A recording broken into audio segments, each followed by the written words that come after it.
saja kita buka di dalam kitab Lukas pasal 1 ayat ke-26. Ingat tema kita bulan ini masih sama, adalah memegang perjanjian Tuhan dalam hati. Ya. Tadi saya sempat cerita kalau ada janji Tuhan itu disimpan aja, jangan dicerita-ceritakan. Karena kalau Anda cerita-cerita itu enggak semua orang punya iman yang sama. Atau ketika Anda cerita itu bisa saja dicuri sama si jahat. Yusuf itu sebetulnya dia polos sekali sih, dia anak kesayangan dari seorang Yakub gitu ya. Dan Yakub cinta banget sama Yusuf sampai dibuatkan jubah yang indah. Yusuf itu kesayangan papanya. Dan suatu kali dia dapat mimpi bahwa dia akan melihat berkas-berkasnya disembah oleh berkas-berkas gandum yang lain. Belum lagi dia lihat matahari, bulan dan bintang itu menyembah dia. Namanya orang muda, kurang pengalaman, ceritalah Yusuf dengan ceritanya, dengan senangnya, dengan bangganya. Tapi ternyata cerita itu ternyata membuat hal yang nggak enak dalam hidupnya. Dia dijual oleh saudara-saudaranya, mau dibunuh bahkan, tapi akhirnya nggak jadi, tapi akhirnya dijual gitu ya. Kadang ada banyak orang itu cerita itu nggak selalu harus diceritakan. Kalau Anda dapat dari Tuhan, simpan di dalam hati. Tadi yang saya katakan bahwa nggak semua orang punya iman yang sama. Sama seperti perempuan pendaran 12 tahun, dia ketika dapat asalku jamah saja jubah-jubahnya, aku akan sembuh. Coba bayangin. Seandainya di waktu itu dia ceritakan ke orang lain, dia gembor-gemborkan, aku dapat dari Tuhan. Bahwa ketika aku menjamah jubah Yesus pasti disembuhkan. Pasti kalau dia cerita itu, pasti dia akan dihalangi untuk tidak akan terjadi itu. Kenapa? Karena yang pertama, orang akan berkata begini, kamu sudah berobat kemana-mana, nggak sembuh 12 tahun. Bahkan apa yang kamu punya habis. Dan yang lebih mengerikan lagi, yang kedua adalah, dia punya penyakit nggak cuma pendarahan 12 tahun. Dia punya penyakit namanya kenajisan. Kenapa? Karena dia pendarahan. Maaf ya, orang kalau sampai, katakanlah wanita aja, maaf, kalau dia sampai dapat tiap bulan itu pun sampai ketika dia berhenti pun perlu ada jeda hari untuk dia boleh bergabung kembali dengan keluarganya. 12 tahun pendarahan dikucilkan, pasti dikucilkan. Kalau dia punya suami, dia tidak akan bertemu dengan suaminya. Karena apa yang dia jamah akan menjadi najis. Kalau dia cerita, saya dapat dengan iman saya, ku jamah saja jubahnya, aku akan sembuh. Orang akan berkata, enggak boleh. Kenapa? Karena kamu mau menjamah Yesus, dia guru. Dia adalah orang lihatnya nabi juga. Enggak boleh, najis, pasti akan dihalangi. Apalagi orang tahu, ini orang pendarahan, pasti akan dihalangi. Tapi puji Tuhan, dia enggak cerita ke siapa-siapa. Disimpan di hatinya, makanya terjadilah kesembuhan. Salah satunya buat wanita itu. Maria ini mengalami peristiwa yang sama. Ya, apa yang kita akan baca ini seringkali akan dibahas ketika di Natalan mungkin ya, karena kelahiran Tuhan Yesus. Tapi saya mau bahas di momen kali ini. Coba lihat, Lukas pasal 1 ayat 26.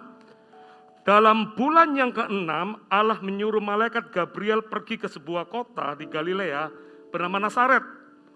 Kepada seorang perawan yang bertunangan, perhatikan ya, garis bawah kata seorang perawan yang bertunangan, masih tunangan, belum husband and wife, belum diberkati secara resmi. Dengan seorang bernama Yusuf dari keluarga Daud, nama perawan itu Maria. Ketika malaikat itu masuk ke rumah Maria, ia berkata, salam, hai engkau yang dikaruniai, Tuhan menyertai engkau. Maria terkejut mendengar perkataan itu, lalu bertanya di dalam hatinya, apakah arti salam itu? Kata malaikat itu kepadanya, jangan takut, hai Maria, sebab engkau beroleh kasih karunia di hadapan Allah. Senang ya?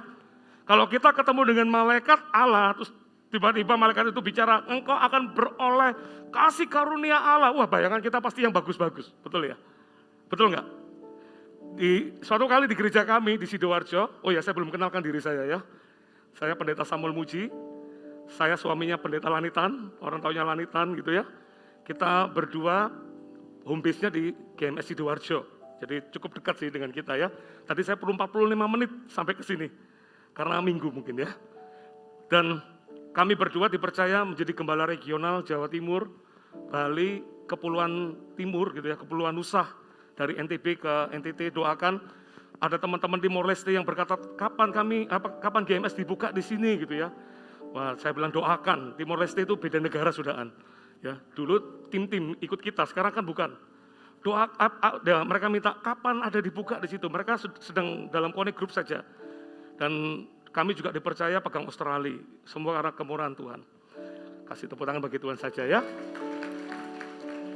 Kembali lagi ke laptop ini. Saya tadi sampai mana tadi? Sebenarnya. Iya, ketemu malaikat tadi itu.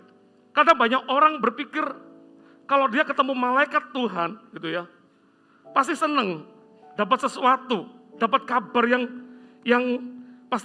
luar biasa. Orang kalau dengar sesuatu dapat itu pasti bayangannya selalu bagus-bagus. Oh ya, ini yang saya tadi lupa. Suatu kali di gereja kami di Sidoarjo, ada seorang nabi datang ke gereja kami. Tajam banget ini orangnya. Ya, tapi hati-hati ya, orang itu jangan lihat orangnya, lihat Tuhan. Kadang orang tuh lebih suka lihat orangnya karena lebih cepat ngomong Pak dibanding Tuhan yang ngomong sama saya kan gitu. Ya tapi di waktu itu beliau tajam sekali memang. Dan dalam suatu kali ibadah, selesai ibadah itu tiba-tiba beliaunya setelah itu kan mesti kami akan bawa pembicara itu kan duduk di ruang kami, di ruang saya. Ngobrol-ngobrol di situ tiba-tiba beliau bilang begini, boleh enggak saya doakan Bapak sama Ibu buat gereja ini? Oh boleh, silakan. Masa enggak boleh ya kan? Terus dia berdoa berbahasa roh. Terus di tengah-tengah bahasa roh itu saya ngerti, bukan ngerti bahasa rohnya, ngerti kata-kata berikutnya. Oh praise God, oh haleluya, oh praise God, oh haleluya. Dalam hati saya, wah waduh ini pasti bagus-bagus semua yang dilihat ini. Karena orang ini tajam, bisa lihat masa lalu, bisa lihat masa depan. Seolah-olah kayak begitu. Dan kalau dia tiba-tiba berbahasa terus berkata, oh my God. Wah saya pasti takut itu. Itu jelek semua yang dilihat. Dia bilang, oh haleluya, oh praise God, oh haleluya. Terus dia bilang, Pak, saya dapat gereja ini akan menjadi besar, itu pertama kali. Itu kita masih belum jadi regional lebih besar lagi. Saya lihat kegerakan akan banyak dilakukan ini. Terus dia bilang begini, saya melihat Bapak di tahun ketiga, Bapak akan punya rumah yang Bapak mimpikan. Oh kan senang sekali ya.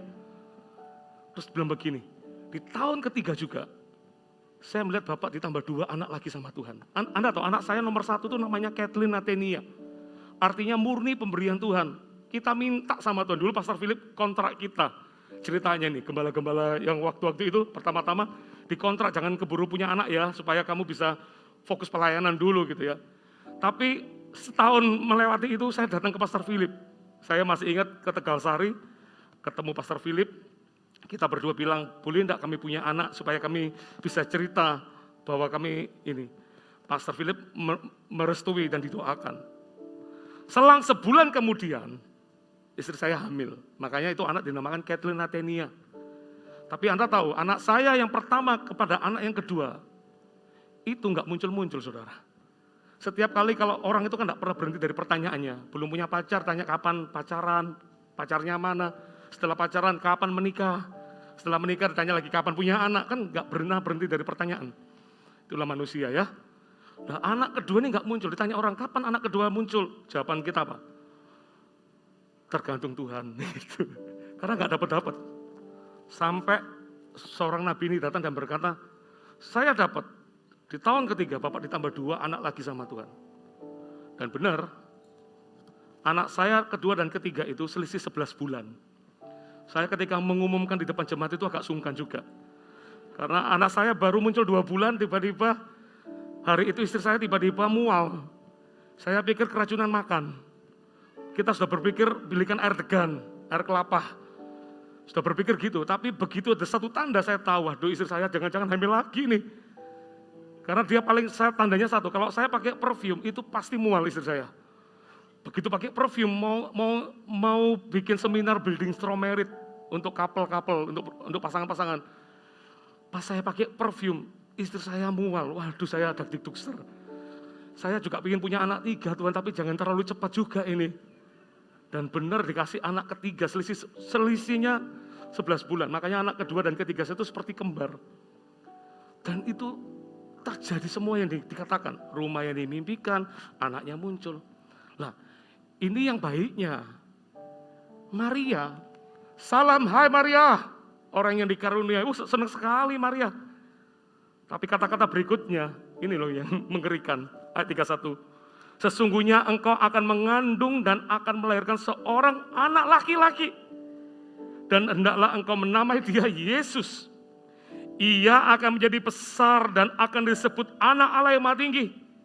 Dan Tuhan Allah akan mengaruniakan kepadanya tata Daud bapa leluhurnya. Dan ia akan menjadi raja atas kaum keturunan Yakub sampai selama-lamanya. Dan kerajaannya tidak akan berkesudahan. Ayat 34 perhatikan, kata Maria kepada malaikat itu, bagaimana hal itu mungkin terjadi? Karena aku belum bersuami. Perkataan Maria ini polos banget sebetulnya. Iyalah, dia tanya, gimana caranya? Saya masih statusnya tunangan loh. Maaf ya, saya menjaga kekudusan. Dengan tunangan pun kami nggak pernah melakukannya. Terus gimana caranya itu terjadi?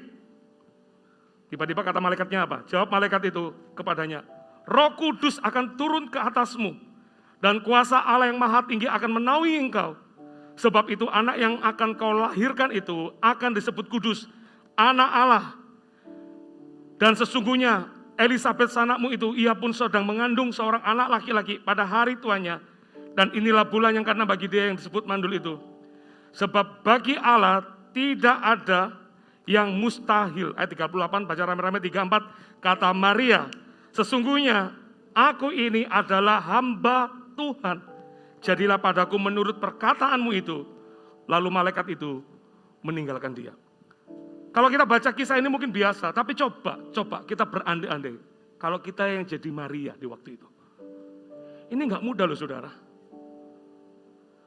Di abad 21 ini orang ngaku-ngaku saya hamil tapi enggak ada suaminya, ngaku-ngaku. Dan kita semua enggak percaya, tapi ada pernah sebuah kisah yang tercatat ini. Ternyata pemakaian Tuhan itu enggak selalu bilang yang enak-enak ya.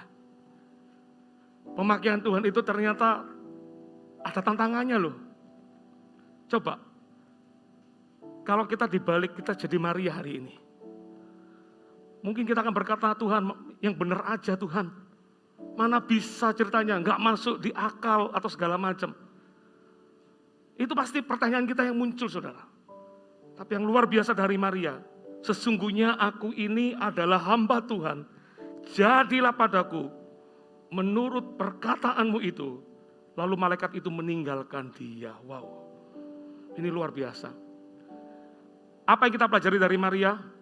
Yang pertama Anda catat, kenapa Maria dipilih di antara sekian banyak perempuan di Israel. Yang pertama, catat baik-baik, karena Maria tidak pernah fokus untuk dirinya sendiri. Anda mau dipakai Tuhan besar, kadang orang itu nggak tahu apa yang diminta, sama kayak Yohanes dan Yakobus. Dia pakai jalur, katanya mamanya namanya Salome. Dia pakai jalur permamahan, karena Salome dan Maria itu sepupuan. Makanya dia minta pakai jalur mama. Mah, bilang kepada Maria, mungkin ngomong jalur mama kepada mama. Suruh ngomongin anaknya, Yesus. Atau ngomong sama Tuhan Yesus, lewat jalur tante. Kan lebih tua, merasa lebih tua. Bilang dong, nanti kalau ada di sana, yang kanan mungkin Yohanes, yang kiri Yakobus gitu. Aku minta itu. Dan Tuhan ngomong apa? Kamu enggak tahu apa yang kamu minta. Kadang orang itu memang enggak ngerti apa yang dia minta. Kalau kamu minta itu bukan cuma jangan lihat enak-enaknya dipakai Tuhannya. Proses menjalaninya itu enggak mudah. Tapi kalau kamu melewati itu pasti akan jadi soko guru. Barang siapa menang, pasti akan jadi soko guru. Nah, banyak orang itu enggak ngerti dengan konsep melayani Tuhan. Maunya melayani Tuhan itu yang enak-enak, yang keren, yang luar biasa. Ya, tahun 2000 saya melepaskan melepaskan pekerjaan saya tahun 2002. Melepas pekerjaan saya di sebuah perusahaan. Sebetulnya panjang ceritanya, karena saya tahu bahwa nggak mudah untuk melayani Tuhan. Secara full time itu nggak mudah. Yang pertama, saya nggak mungkin tawar gaji saya. Yang kedua, kan nggak mungkin pindah-pindah pekerjaan. Kurikulumnya apa, pengalaman apa, pernah menjadi gembala sekian tahun, kan nggak lucu. Apa kata jemaat? Apa kata dunia? Ya kan? Kan enggak mungkin. Bergumulnya lama, Pak Liang cukup dulu berapa ratus tahun ya Pak Liang bergumulnya juga. Pak Liang juga lama bergumulnya. Saya bergumulnya lama juga. Sampai lewat sebuah peristiwa, itu sampai akhirnya saya akhirnya memutuskan untuk saya melangkah akhirnya. Karena tawarannya sudah setahun, sampai akhirnya melangkah. Karena saya tahu gini, dipakai Tuhan itu nggak mudah. Pastor Philip tiba-tiba dapat setelah selesai kita sekolah misi di Paulus and Barnabas, sekolah angkatan pertama, batch pertama, Pastor Philip dapat begini. Saya sudah dapat, Sam, kamu gembalanya. Itu saya sampai tanya 3 kali, maksudnya Pastor Philip gimana? Kamu gembalanya. Loh, maksudnya Pastor Philip itu gimana? Lu gak mudeng-mudeng ini anak ya. Kamu gembalanya, terus saya tanya, loh gak ada gerejanya? Gak ada. Ya ampun, sarjana akuntansi, kerjanya ekspor-impor, gak pernah punya cita-cita jadi gembala. Terus gimana jadi gembala itu gimana gitu ceritanya. Saya masih ingat berangkat ke kota Jember itu, duduk di alun-alun dan berkata, Tuhan ini sungguhan saya ada di sini. Tiba-tiba ada orang sakit, keluarganya datang dan berkata, tolong doakan keluarga saya sakit. Saya tanya sakitnya apa? Kanker otak. Waduh kok belum case-nya kok berat banget begini ya. Seminggu sebelum saya berangkat ke kota Jember, tiba-tiba saya dapat telepon untuk mendoakan orang yang gagal ginjal.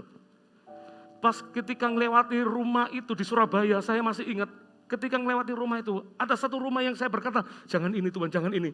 Karena rumah itu menurut saya berantakan ya, dan kotor banget gitu rumahnya. Saya bilang jangan ini Tuhan, jangan ini. Tapi saya cari nomor rumah yang saya dikasih, nggak ketemu. Saya mulai harap-harap cemas, jangan-jangan rumah itu ya. Akhirnya kembali ke rumah itu dan benar itu rumah itu yang memang sakit orangnya.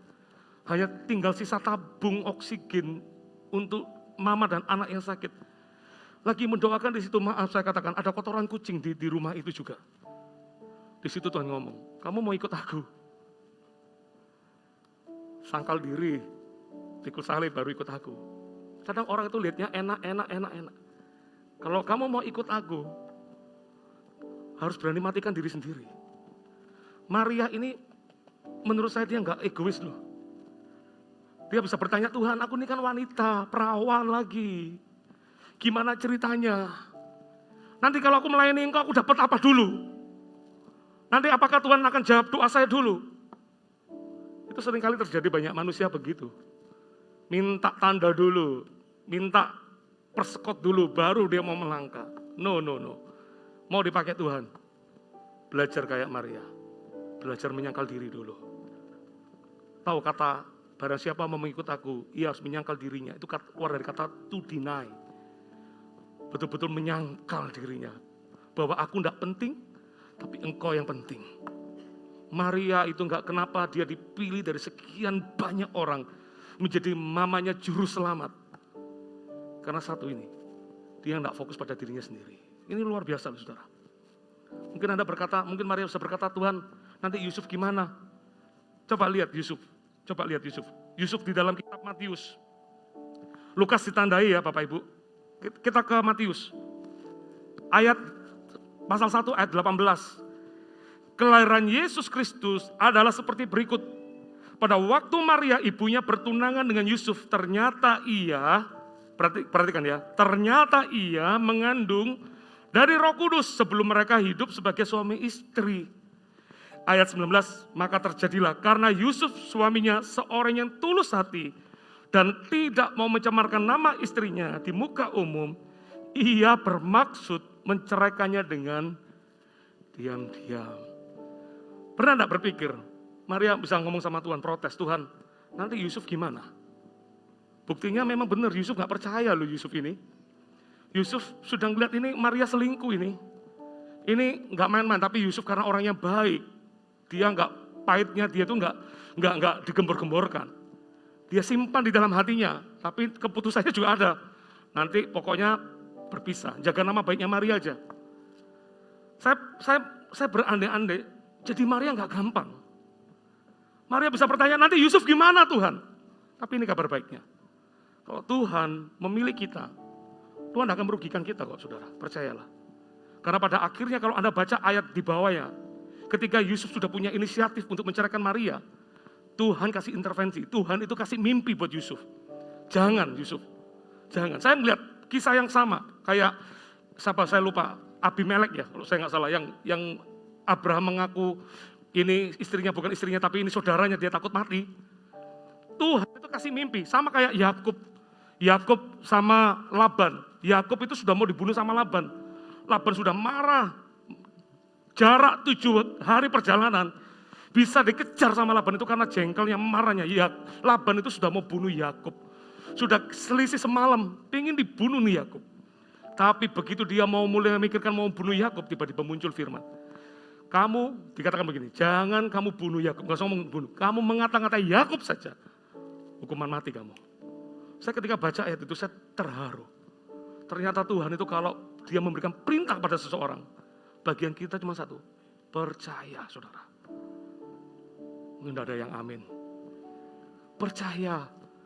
Jangan berpikir melebihi Tuhan. Nanti gini gimana, nanti gitu gimana. No. Percaya. Percaya kayak Maria terus. Aku tidak penting, engkau yang penting. Aku pokoknya mau ikut aja. Tiba-tiba Pak Liang bilang, Bu nanti jadi CGL ya atau Pak jadi, Anda mungkin mikir Pak suami saya belum bertobat atau apa. Sudah berkata, yes Pak saya ikut aja. Apa katanya Pak Liang? Aku ikut aja. Karena kadang-kadang kita nggak ngerti ke depan. Tapi Allah pasti punya rancangan yang terbaik. Bagian kita cuma percaya. Matikan diri sendiri saudara. Saya tidak pernah bayangkan jadi seperti hari ini. Kayak mimpi. Jadi gembala, saya pikir kalau orang tanya, apa rahasianya jadi gembala? Dulu mikir, nggak ada sih. Nggak ada juga ya. Tapi begitu saya ngomong, nggak ada. Barusan ini kan mau konferensinya Augie nih. Tiba-tiba flashback menjadi gembala di kota Jember di waktu itu. Oh ya, nggak gampang. Saya ketemu satu LSM, depannya F, belakangnya I. Itu tanya, mana pendeta Samuel? Saya bilang ini pendetanya. Nggak mungkin. Loh kok nggak mungkin, gimana? Pendeta tuh harus tua. Rambutnya berkurang, saya dinubuatkan sama dia berarti. Saya pakai jaket jeans segala macam. Pendeta harus tua. Saya bilang, saya pendeta Samuel. Nggak percaya. Gitu terus ngomongnya. Baru pertama kali menjadi gembala sebulan itu saya disidang. Di depan orang, katanya nanti 50% dari kaumnya Bapak, 50% dari kaum kami. Ternyata yang hadir itu 98% dari kaumnya mereka. 2% pun bukan Kristen lagi. Di sidang. Dalam sidang itu pendoa saya dapat ayatnya luar biasa menguatkan. Dikatakan begini, kamu akan diserahkan kepada pemuka-pemuka agama. Kamu akan disesah. Ayat penghiburan yang paling luar biasa itu. Tapi di bawahnya dikatakan, jangan takut. Karena bukan kamu yang berbicara. Tapi Rohku, Roh Kudus yang akan berbicara kepadamu. Datang hadapi, disidang. Cuman belajar satu aja, taat saja, setia aja. Matikan diri sendiri. Karena lihat, meskipun mengalami banyak hal di hidup saya di waktu itu. Selai rambut pun kalau Tuhan gak izinkan jatuh, juga gak akan jatuh. Ya, ada sampai hari ini. Kalau mau kasih tepuk tangan, bagi Tuhan kasih tepuk tangan aja. Lihat Maria, kembali ke Maria lagi. Pikiran manusianya pasti banyak di situ. Tapi hebat Maria. Dia gak fokus sama dirinya sendiri. Dia serahkan semuanya kepada Tuhan. Aku mau melangkah saja Tuhan. Jadi seperti yang kau mau. Karena aku hambamu. Wow, luar biasa. Yang kedua, apa yang membuat Maria dipilih yang kedua? Karena ini yang kedua, Maria itu berani membayar harganya. Anda bayangin, di waktu itu masih ingat kisah ada perempuan kedapatan zina. Semua orang berambisi, ambil apa? Batu, hukumannya apa? Rajam batu di waktu itu. Semua orang sudah berambisi.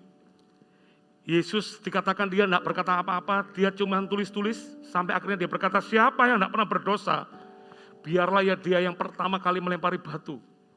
Dan ternyata begitu orang yang sudah berambisi, maaf saya katakan, Alkitab yang mengatakan, orang yang dimulai dari rambut yang putih, mulai meninggalkan batu itu, ditaruh, nggak jadi lempar. Kenapa? Karena orang semakin banyak asam dan garam, selain asam urat dan kolesterol dan kawan-kawan, tahu dosaku lebih banyak waktu di hidup di dunia ini, lebih banyak potensi untuk berdosanya besar juga. Makanya mau ambisi nggak jadi ditaruh. Itu hukum di waktu itu. Bagaimana dengan Maria? Bapak Ibu, Maria nggak mudah loh. Bayar harga loh. Ikut Tuhan ternyata nggak gampang ya. Ada satu orang dari seberang, dia bertobat karena dia disembuhkan sakit penyakit. Jadi dia tuh suka tiba-tiba diam-diam begini pingsan. Diam-diam begini pingsan. Sampai akhirnya kita kakar kesembuhan, dia disembuhkan. langsung memutuskan untuk mengikut Tuhan. Mau tahu apa yang terjadi? Ibu ini seorang guru titik-titik gitu ya. Ya guru agama lah ya. Tiap-tiap hari, karena dia tahu dia berubah jadi Kristen, dilempari batu itu rumahnya. Biasanya dia dipuja-puja, jadi dilempar batu. Tapi ajaib loh. Ibu ini setia loh, nggak pernah sangkal Yesus dalam hidupnya. Kadang-kadang harga yang kita bayar itu cuma apa? Mungkin kemalasan yang kita perlu kalahkan. Mau baca Alkitab malas sekali. Kadang-kadang mungkin lagi bertengkar sama suami atau bertengkar sama istri, gak ke gereja. Harga yang kita bayar itu masih gampang sebetulnya. Untuk mau setia itu mungkin waktu kita yang harus dikorbankan. Saya pernah ketemu orang, Pak, kenapa Bapak gak mau jadi CGL? Pak Sam, Bapak tahu nggak, saya nggak punya banyak waktu. Kadang saya terbang ke sana, kadang terbang ke situ. Oh iya juga ya, memang ya betul juga. Saya ini anggota OPEC, Pak. Makanya ya OPEC ya, EPEC ya, anggota EPEC dulu. Dia bilang, saya anggota EPEC, Pak. Kadang ditugaskan kantor, harus ke sana segala macam. Tiba-tiba selesai pulang dari Israel, berubah Bapak ini. Doa malam ada. Gabung pendoa lebih mengagetkan lagi. Jadi member CG itu saya tanya loh Pak, dulu katanya nggak punya waktu. Sebetulnya bukan nggak punya waktu, nggak punya hati mungkin lebih tepatnya. Hatinya belum tertangkap oleh Tuhan. Kadang orang memberikan banyak alasan, tujuannya cuma satu, untuk membuat dia nggak maju itu aja. Karena hatinya belum tertangkap. Tuhan nggak mencari harga yang mahal, nggak semua orang menerima salib itu, nggak semua orang. Tapi kalau Anda perlu membayar harga, bayar harga itu saudara. Katakan amin. Bayar harga seperti Maria ini loh. Jangan lihat sulitnya, jangan lihat nggak enaknya. Anda mau dipakai Tuhan besar, bayar harganya. Bayar harganya dalam hidup ini. Nggak semua orang bisa dipanggil untuk martir pun aja, nggak semua orang. Bayar harganya. Katakan amin. Dapat sesuatu nggak? Makanya khotbah saya yang ketiga ini lebih dalam ngomong kepada para pelayan sebetulnya. Dibanding khotbah saya tadi pagi dan tadi jam 9. Yang ketiga, kenapa Maria dipilih dari antara banyak orang? Ini Maria yang hebat, yang ketiga. Adalah belajar mempercayai sesuatu yang sulit, tapi dia percaya. Gimana caranya masuk di dalam logika, akal pikiran manusia, hamil, gak ada suaminya. Secara kedokteran gak mungkin. Sama seperti ketika Tuhan berkata, Abraham kamu akan punya anak seperti pasir di laut, bintang di langit. Janji itu bukan diberikan kepada Abraham ketika umurnya 30 saudara, waktu masih muda-mudanya. 75 tahun artinya usia yang gak muda lagi, ini sudah bukan lagi susu tapi engkong. Sudah opah ini. Belum lagi dengar kabar bahwa istrinya Sarah itu menopause. Dokter akan berkata bahwa tidak mungkin punya anak. Dua-duanya sudah nggak bisa. Yang satu sudah usia lanjut, yang satu menopause. Sudah tidak mungkin, nggak ada telurnya ini, sudah nggak mungkin bisa. Tapi hebat, ada satu kata-kata yang bagus di dalam kitab Roma. Pasal 4 kalau saya nggak salah, dikatakan terhadap janji Allah. Ia tidak bimbang. Tahu rasanya Abraham itu apa? Abraham itu percaya kepada Allah yang bisa membangkitkan orang mati. Itu kata-kata yang di dalam kitab Roma. Dia percaya kepada sesuatu yang mustahil dilakukan. Tapi dia percaya. Maria ini, dia percaya kepada sesuatu yang sukar untuk dipercayai. Tahu apa yang membuat kita nggak bisa lihat iman itu terjadi, menjadi mujizat dalam hidup kita? Karena selalu pakai logika. Pakai pikiran-pikiran manusia itu loh. Tadi saya cerita, istri saya kena autoimun 3 kali saudara. Autoimun itu mengerikan.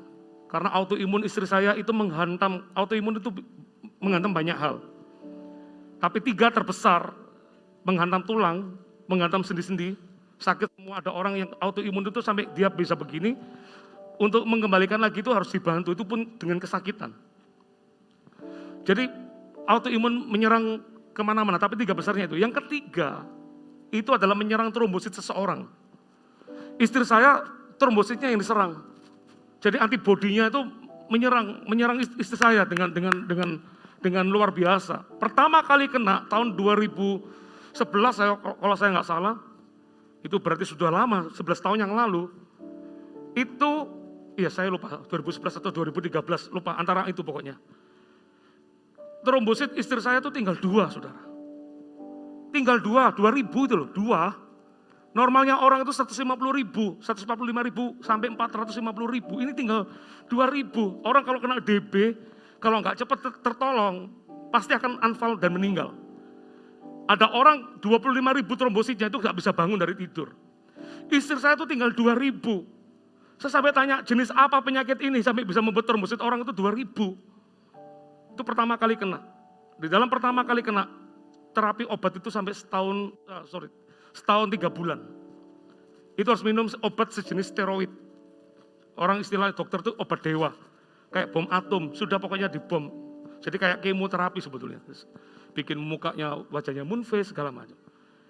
Yang kedua, kena itu perlu 3 bulan pengobatan. Terakhir kali kena itu tahun kemarin. Di tengah-tengah annual meeting. Tiba-tiba malam itu memang saya lihat tiba-tiba kayak bidik-bidik demam berdarah lagi. Kita sudah agak cemas. Ini apa ya? Masa autoimun lagi. Sampai hari itu, hari terakhir last session di dalam retreat, di dalam annual meeting itu gembala regional. Ada Pak Liang juga ya, Pak Liang di situ. Tiba-tiba istri saya keluar masuk kamar mandi dan istri saya bilang, kok harus pulang ini, harus ke rumah sakit. Karena trombosit istri saya tinggal 2 lagi, saudara. Nggak tahu tinggal 2, setelah di rumah sakit dicek, trombositnya tinggal 2 lagi. Hari yang ketiga ini cukup berat. Saya masih ingat istri saya mulai pamit sama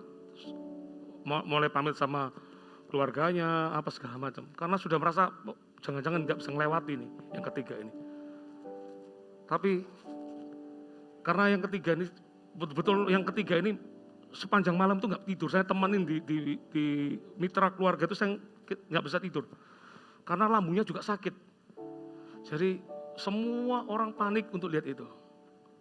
Tapi di penyakit yang ketiga ini, kadang-kadang pikiran secara manusia kayaknya, apakah bisa ya? Apakah bisa ya? Karena ada orang datang ke kita berkata, Pak saya ini kena autoimun Pak. Dokternya Bapak siapa? Dokternya sama, tapi dokternya sudah almarhum meninggal kena COVID kemarin. Sudah meninggal ketika istri saya kena ini, dokternya sudah meninggal duluan.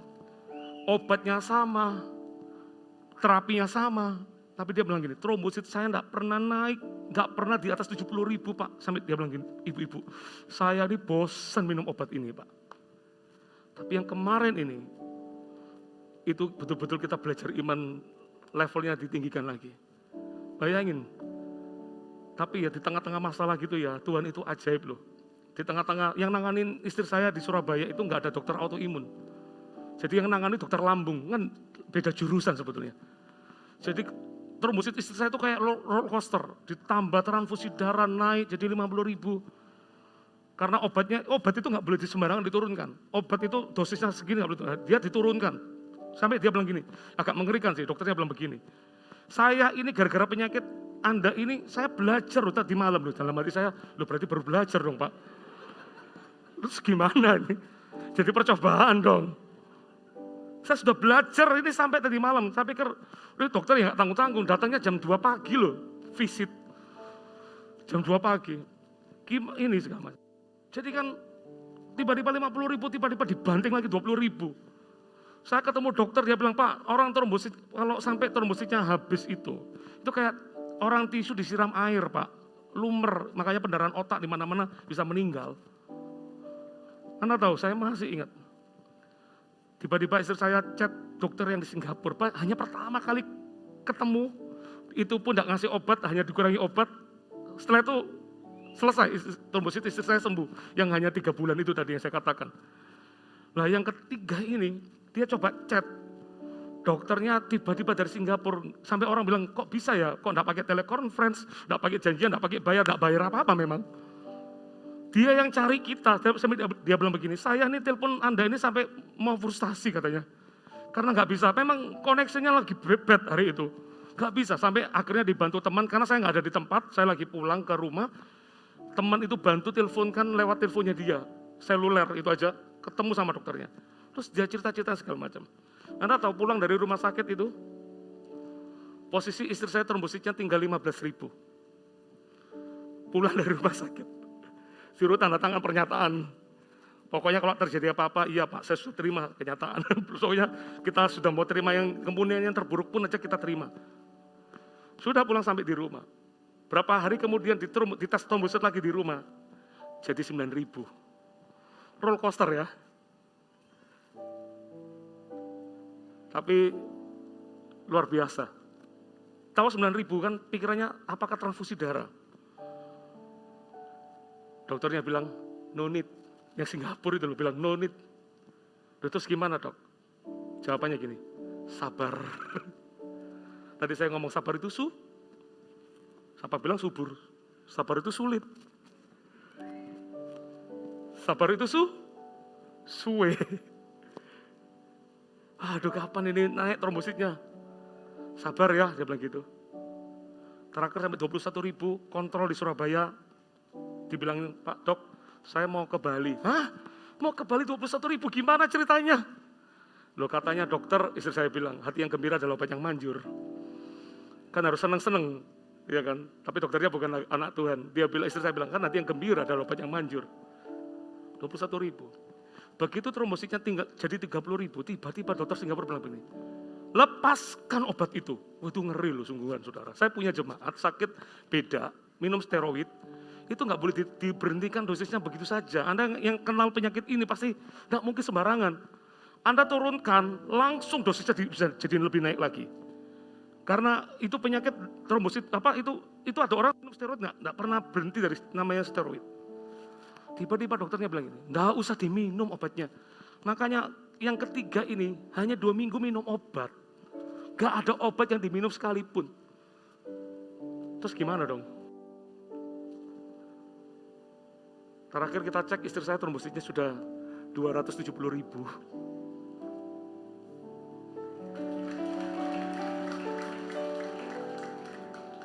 Kalau Anda percaya Tuhan harusnya tepuk tangannya bisa lebih meriah dari itu loh. Ya. Tahu yang membuat kita nggak bisa lihat mujizat itu terjadi itu kenapa? Logika ini loh. Saya dapat pewahyuan bagus banget. Ketika dokter darah dari Singapura itu berkata, nggak usah minum obat. Padahal yang dokter yang lain berkata, harus minum obat. Harus ditambah transfusi darah. Yang ini nggak usah. Terus Tuhan kasih sebuah hikmat di hidup saya. Kenapa dia bisa berani ngomong itu? Karena dia biasa pegang kasus ini. Makanya dia bisa lebih tenang. Dibanding orang yang nggak pernah pegang kasus itu. Terus Tuhan ingatkan, bukankah aku juga berkata, jangan kamu khawatir akan hidupmu, akan apa yang kamu makan, apa yang kamu minum. Itu dicari oleh orang-orang yang tidak mengenal Allah. Tapi aku tahu apa yang dibutuhkan oleh kamu. Carilah dahulu kerajaan Allah dan kebenarannya, maka semuanya ditambahkan kepadamu. Tiba-tiba hikmat itu muncul. Kalau dokter yang manusia biasa yang juga bisa takut, yang dia juga bisa salah. Tapi dia bisa tenang di masa itu karena dia menguasai materi yang ada. Tiba-tiba hikmatnya begini, apalagi aku Tuhan. Aku yang punya kehidupan seseorang. Dari lahir itu mujizat, sampai ngomong kematian, itu adalah mujizat juga. Dan Tuhan berkata nih, masa kamu tidak percaya kepada aku? Maria percaya kepada sesuatu yang mustahil, tapi dia percaya dia mau melangkah saja. Katakan amin. Makanya gak heran dia dipilih menjadi mamanya Yesus. Gak masuk di akal Pak, jadi mama tanpa ada proses seperti biasanya itu gak mungkin. Tapi ajaib Maria, she believe, dia percaya kepada Allahnya. Dia percaya Allah adalah Allah yang mampu membuat apa yang gak ada menjadi ada. Allah yang membuat apa yang mustahil, tidak ada yang mustahil. Itulah Allah yang kita punya. Kalau Anda percaya, kasih tepuk tangan yang paling meriah. Yang terakhir, yang keempat. Dapat sesuatu enggak yang keempat? Dapat sesuatu enggak dari poin pertama, 2, 3? Yang keempat, yang terakhir. Mengapa Maria dipilih? Ini yang paling penting, yang keempat. Karena Maria itu memelihara kekudusan sampai akhir. Coba lihat ayat bagus ya. Di Matius pasal 1, ayat terakhir saya. Dari ayat 20, tetapi ketika ia mempertimbangkan maksud itu, malaikat Tuhan nampak kepadanya dalam mimpi dan berkata, Yusuf anak Daud, janganlah engkau takut mengambil Maria sebagai istrimu, sebab anak yang di dalam kandungannya adalah dari Roh Kudus. Ia akan melahirkan anak laki-laki dan engkau akan menamakan dia Yesus karena dialah yang akan menyelamatkan umatnya dari dosa mereka. Hal itu terjadi supaya genaplah yang difirmankan Tuhan oleh Nabi. Sesungguhnya anak darah itu akan mengandung dan melahirkan seorang anak laki-laki. Dan mereka akan menamakan dia Immanuel yang berarti Allah menyertai kita. Sesudah bangun dari tidurnya, dapat mimpi ternyata Yusuf. Yusuf, perhatikan kata-kata, berbuat seperti yang diperintahkan malaikat Tuhan itu kepadanya. Ia mengambil Maria sebagai istrinya, perhatikan, tetapi tidak bersetubuh dengan dia sampai ia melahirkan anaknya laki-laki. Dan Yusuf menamakan dia Yesus. Poin keempat saya, mengapa Maria dipilih? Karena dia menjaga kekudusan. Kadang orang itu cari gampang, cari shortcut. Yusuf itu, masih ingat cerita Yusuf yang diceritakan oleh Pastor Philip beberapa waktu lalu tentang tema-tema kita sepanjang ini. Yusuf itu kan dapat mimpi menjadi orang yang hebat. Dia akan menjadi orang pembesar. Tapi ternyata ujian imannya nggak mudah. Dia ngalami dijual. Waktu dia dijual masuk di rumah Potifar, kepala pasukan. Pasti bayangan Yusuf sudah selangkah lebih dekat. Dia kerja kepada pejabat tinggi. Ini kan ring satunya Firaun. Berarti kan peluangnya untuk dia menjadi pembesar itu besar. Tapi ternyata di rumah itu ujiannya lebih besar lagi. Istrinya Potifar mencoba Yusuf setiap hari dicobai bahkan. Dicobai. Kalau Yusuf pikirannya mau berkat dan berkat, mau shortcut. Mungkin dia pikir ini jalur yang bagus ini sebetulnya. Secara manusianya. Pasti kalau dengan lobbynya istrinya Potifar, pasti ngomong sama Potifar, pasti bisa. Tapi hebat Yusuf. Dia tidak mau memilih dengan jalan pikiran manusia kebanyakan. Yang dia pilih apa? Dia pilih tetap hidup dalam kekudusan di waktu itu. Makanya ketika bajunya sampai dipegang oleh istrinya Potifar, Yusuf lari. Apa yang terjadi di Yusuf? Masih ingat? Masuk dalam penjara. Oh, Yusuf pahit hati itu. Mungkin bisa jadi, tapi Yusuf gak pernah pahit hati. Kalau dia pahit hati, Tuhan akan menyertai. Yusuf itu gambaran dari seorang yang percaya kepada Allahnya. Percaya bukan karena kekuatannya, percaya oleh karena dia percaya kepada Allah, itu beda loh. Dan dia membuktikan, dia memelihara kekudusan. Dan ujung dari kekudusan itu apa? Dia dipromosikan. Dia mengalami proses 13 tahun, tapi hanya dalam hitungan detik ketika dia bisa menceritakan mimpi Firaun.